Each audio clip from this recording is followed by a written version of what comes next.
Ano daw ang kaibahan ng spousal visa at fiancé visa? Sasagutin natin ang katanungan yan sa video na ito.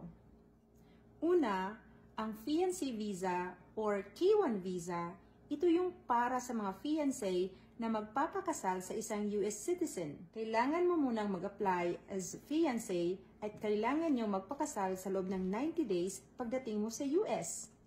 Samantalang, ang spousal visa ay para naman ito sa mga kasal na.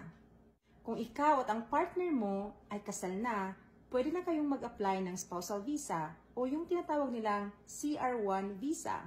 Hindi na kailangan magpakasal pagdating sa US kasi kasal na kayo. Sa fiancé visa, engaged pa lang kayo. Sa spousal visa, kasal na kayo.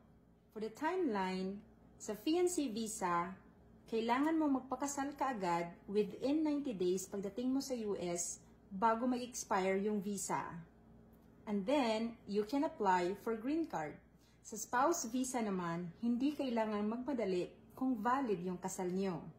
When it comes to processing, mas madali yung spousal visa kasi hindi nyo na kailangan magmadali na magpakasal sa loob ng 90 days. May kasal na at automatic na permanent resident na yung status mo. Which one is right for you?